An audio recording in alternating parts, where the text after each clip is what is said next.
ಇನ್ನು ಫೈನಾನ್ಸ್ ಸುಗ್ರೀವಾಜ್ಞೆಗೆ ರಾಜ್ಯ ಸರ್ಕಾರ ಕೊನೆಗೂ ಒಪ್ಪಿಗೆಯನ್ನ ನೀಡಿದ್ದು ರಾಜ್ಯಪಾಲರ ಅಂಕಿತವಷ್ಟೇ ಬಾಕಿ ಉಳಿದಿದೆ. ಆದರೆ ಈ ಮಧ್ಯೆ ಆತ್ಮಹತ್ಯೆಯ ಸರಣಿ ಮುಂದುವರೆದಿದೆ. ನಿನ್ನೆ ಒಂದೇ ದಿನ 6 ಮಂದಿ ಆತ್ಮಹತ್ಯೆಗೆ ಶರಣಾಗಿದ್ದಾರೆ. ಅದರ ಜೊತೆಗೇನೆ ಇವತ್ತು ಇದಕ್ಕೆ ಸಂಬಂಧಪಟ್ಟ ಹಾಗಿನ ಸುಗ್ರೀವಾಜ್ಞೆಗೆ ರಾಜ್ಯಪಾಲರು ಅಂಕಿತ ಹಾಕಬಹುದು ಅಂತಾನೂ ಕೂಡ ಹೇಳಲಾಗ್ತಾ ಇದೆ. ಬನ್ನಿ ಇದಕ್ಕೆ ಸಂಬಂಧಪಟ್ಟ ಹಾಗಿನ ಒಂದು ರಿಪೋರ್ಟ್ ಅನ್ನು ನೋಡೋದಕ್ಕಿಂತ ಮುನ್ನ ಇವತ್ತು ಕೂಡ ಹಲವು ಈ ರೀತಿಯಾದಂತಹ ಅನಾಹುತಗಳು ಮುಂದುವರಿತಾ ಇರುವಂಥದ್ದು. ಬಹಳ ಬೇಗ ರಾಜ್ಯಪಾಲರು ಅಂಕಿತವನ್ನು ಹಾಕಬೇಕು ಅನ್ನುವಂಥ ನಿಟ್ಟಿನಲ್ಲಿ ಒತ್ತಡ ಹೆಚ್ಚಾಗೋದಕ್ಕೂ ಕೂಡ ಕಾರಣ ಆಗ್ತಾ ಇದೆ. ಬನ್ನಿ ಅದಕ್ಕೆ ಸಂಬಂಧಪಟ್ಟ ರಿಪೋರ್ಟ್ ನೋಡ್ಕೊಂಬರೋಣ.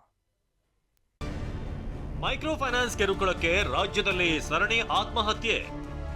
ಕಿರುಕುಳ ತಪ್ಪಿಸಲು ಸುಗ್ರೀವಾಜ್ಞೆ ಜಾರಿಗೆ ಮುಂದಾದ ಸರ್ಕಾರ.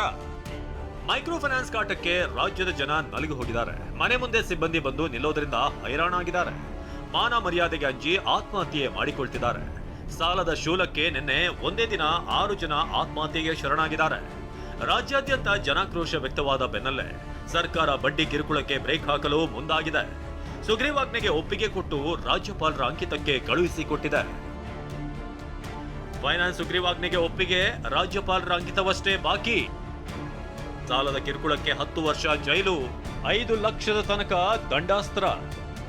ಕಡೆಗೂ ಮೈಕ್ರೋ ಫೈನಾನ್ಸ್ ಸುಗ್ರೀವಾಜ್ಞೆಗೆ ರಾಜ್ಯ ಸರ್ಕಾರ ಒಪ್ಪಿಗೆ ನೀಡಿದೆ. ಅದನ್ನ ಜಾರಿ ಮಾಡೋಕೆ ಅಂತ ಅಂಕಿತ ಹಾಕಲು ರಾಜಭವನಕ್ಕೆ ಕಳಿಸಿಕೊಡಲಾಗಿದ್ದು, ಸುಗ್ರೀವಾಜ್ಞೆ ಜಾರಿಗೆ ಕೌಂಟ್ ಡೌನ್ ಶುರುವಾಗಿದೆ. ಕ್ಯಾಬಿನೆಟ್ನಲ್ಲಿ ಅನುಮೋದನೆ, ಕಾನೂನು ವಿಚಾರಗಳ ಬಗ್ಗೆ ಸುದೀರ್ಘವಾಗಿ ಚರ್ಚೆ ನಡೆಸಿದ ಬಳಿಕ ಕರಡು ಪ್ರತಿಯನ್ನ ರಾಜ್ಯಪಾಲರಿಗೆ ರವಾನಿಸಲಾಗಿದೆ.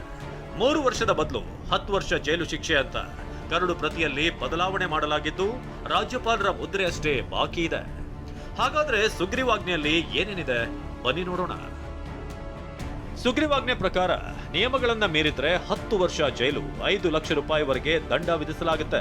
ಸಾಲಗಾರರು ಮತ್ತು ಕುಟುಂಬದವರ ಮೇಲೆ ಒತ್ತಡ ಹೇರಬಾರದು. ಸಾಲಗಾರರು ಮತ್ತು ಕುಟುಂಬದವರಿಗೆ ಅವಮಾನ, ಹಿಂಸೆ ಮಾಡಬಾರದು.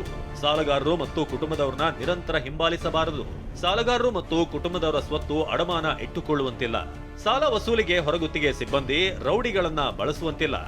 ಸರ್ಕಾರದ ಸೌಲಭ್ಯ ಪಡೆಯಲು ಅಗತ್ಯವಿರುವ ದಾಖಲೆ ಕಸಿದುಕೊಳ್ಳುವಂತಿಲ್ಲ. ಮೈಕ್ರೋ ಫೈನಾನ್ಸ್ ಕಂಪನಿಗಳು, ಲೇವಾದೇವಿದಾರರ ಸಂಸ್ಥೆಗಳು ಕಡ್ಡಾಯವಾಗಿ ನೋಂದಣಿ ಮಾಡಿಕೊಳ್ಳಬೇಕು. ನೋಂದಣಿಯಾಗದ ಸಂಸ್ಥೆಗಳು ನೀಡುವ ಸಾಲ ಮತ್ತು ಬಡ್ಡಿ ಮನ್ನಾ ಆಗಲಿದೆ. ಸುಗ್ರೀವಾಜ್ಞೆ ಆದೇಶ ಹೊರಬಿದ್ದ 30 ದಿನದಲ್ಲಿ ನೋಂದಣಿ ಮಾಡಿಸಬೇಕು. ಸಾಲಗಾರರ ಸಂಪೂರ್ಣ ಮಾಹಿತಿ, ಸಾಲದ ಮೊತ್ತ, ಬಡ್ಡಿ ದರ ಪ್ರಕಟಿಸಬೇಕು. ದೂರು ಬಂದ್ರೆ ಸ್ವಯಂ ಪ್ರೇರಿತವಾಗಿ ನೋಂದಣಿ ರದ್ದು ಮಾಡುವ ಅಧಿಕಾರ ನೋಂದಣಿ ಪ್ರಾಧಿಕಾರಕ್ಕೆ ಇರಲಿದೆ. ಸಾಲಗಾರರ ವಿರುದ್ಧ ಯಾವುದೇ ಸಿವಿಲ್ ಕೋರ್ಟ್ನಲ್ಲಿ ಕೇಸ್ ದಾಖಲಿಸಲು ಅವಕಾಶವಿಲ್ಲ. ಸಾಲಗಾರರು ಕಿರುಕುಳ ಸಂಬಂಧ ಪೊಲೀಸ್ ಠಾಣೆಯಲ್ಲಿ ದೂರು ನೀಡಬಹುದು. ವಿವಾದಗಳನ್ನ ಇತ್ಯರ್ಥಪಡಿಸಲು ಓಂಬುಡ್ಸ್ಮನ್ ನೇಮಕಕ್ಕೂ ಅವಕಾಶ ನೀಡಲಾಗಿದೆ. ಎಲ್ಲದಕ್ಕೂ ಕೂಡ ಪರಿಶೀಲನೆ ಮಾಡಲಿಕ್ಕೆ ಮುಖ್ಯಮಂತ್ರಿಗಳು ಆದೇಶ ನೀಡಿದ್ದಾರೆ. ಇದಕ್ಕೆ ಏನ್ ಬೇಕೋ ನಾವು ರಕ್ಷಣೆಯನ್ನು ನಾವು ಮಾಡ್ತೀವಿ. ಆರ್ಡಿನೆನ್ಸ್ ಆದಷ್ಟು ಜಲ್ದಿ ಹೋಗ್ತದೆ. ಕ್ಯಾಬಿನೆಟ್ ಅಲ್ಲಿ ಮೊನ್ನೆ ಎಲ್ಲ ತೀರ್ಮಾನ ಮಾಡಿದ್ದೀವಿ. ಇನ್ನು ಈ ಬಗ್ಗೆ ಪ್ರತಿಕ್ರಿಯೆ ನೀಡಿರುವ ಗೃಹ ಸಚಿವ ಪರಮೇಶ್ವರ್, ಬಿಲ್ ಅನ್ನ ರಾಜ್ಯಪಾಲ ಗೆಹ್ಲೋಟ್ಗೆ ಕಳಿಸಿದ್ದೇವೆ. ಇವತ್ತು ಪರಿಶೀಲಿಸಿ ರಾಜ್ಯಪಾಲರು ಅಂಕಿತ ಹಾಕಬಹುದು. ಕಾನೂನಿನ ತೊಡಕುಗಳನ್ನ ಸರಿಪಡಿಸಿದ್ದೇವೆ ಅಂತ ಹೇಳಿದ್ದಾರೆ. ನಾವು ಫಸ್ಟ್ ಡ್ರಾಫ್ಟ್ ಮಾಡಿದಾಗ ಇದನ್ನ ನಾವು ಚರ್ಚೆ ಮಾಡಿದೋ, ಒಂದು ವೇಳೆ MFIಗಳು ಕೋರ್ಟಿಗೆ ಏನಾದರೂ ಹೋಗ್ಬೋದು ಅಂತೇಳಿ, ಅದಕ್ಕೆ ಎಲ್ಲ ರೀತಿಯ ಪ್ರಿಕಾಷನ್ಸ್ ತಗೊಳ್ಬೇಕು ಅಂತೇಳಿ ಮುಖ್ಯಮಂತ್ರಿಗಳು ಲಾ ಡಿಪಾರ್ಟ್ಮೆಂಟಿಗೆ ಸೂಚನೆಯನ್ನು ಕೊಟ್ಟಿದ್ದರು. ಅದಕ್ಕೆ 1-2 ದಿವಸ ತಡ ಆಗಿದೆ. ಈಗ ಅದೆಲ್ಲವನ್ನು ಕೂಡ ಗಮನದಲ್ಲಿಟ್ಕೊಂಡೇ ಈಗ ಡ್ರಾಫ್ಟ್ ಬಂದಿರ್ತಕ್ಕಂಥದ್ದು. ಅಂತೂ ರಾಜ್ಯ ಸರ್ಕಾರ ಸುಗ್ರೀವಾಜ್ಞೆ ಒಪ್ಪಿಗೆ ಕೊಟ್ಟು ರಾಜ್ಯಪಾಲರ ಅಂಕಿತಕ್ಕೆ ಕಾಯುತ್ತಿದೆ. ಆದರೆ ರಾಜ್ಯದಲ್ಲಿ ಮಾತ್ರ ಮೈಕ್ರೋ ಫೈನಾನ್ಸ್ ಕಾಟಕ್ಕೆ ಆತ್ಮಹತ್ಯೆ ಮಾಡಿಕೊಳ್ಳೋರ ಸಂಖ್ಯೆ ಮಾತ್ರ ಕಡಿಮೆ ಆಗ್ತಿಲ್ಲ. ಸುಗ್ರೀವಾಜ್ಞೆ ಜಾರಿಯಾದ್ರೆ ಸರಣಿ ಆತ್ಮಹತ್ಯೆಗಳು ನಿಲ್ಲುವ ನಿರೀಕ್ಷೆ ಇದೆ. ಕೇವಲ 10,000 ಸಾಲಕ್ಕೆ ಮನೆಗೆ ಬೀಗ ಹಾಕಿದ ಬಡ್ಡಿಕೋರ. ರಾಜ್ಯದಲ್ಲಿ ಬಡ್ಡಿಕೋರರ ಉಪಟಳ ಮಿತಿ ಮೀರಿದೆ. ಗದಗ ಜಿಲ್ಲೆಯ ರೋಣ ಪಟ್ಟಣದಲ್ಲಿ ಮೌಲಾ ಸಾಬ್ ಎಂಬಾತನ ಬಳಿ ಉಷಾದೇವಿ ಎನ್ನುವರು 10,000 ಸಾಲ ಪಡೆದಿದ್ರು.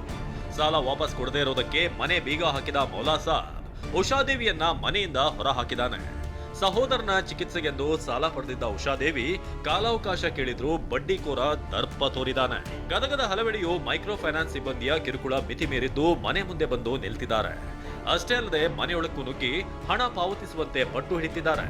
ಮನೆ ಜಪ್ತಿ ಮಾಡ್ತೀವಿ, ಮನೆ ಖಾಲಿ ಮಾಡಿ ಅಂತ ಬೆದರಿಕೆ ಹಾಕ್ತಿದ್ದಾರೆ.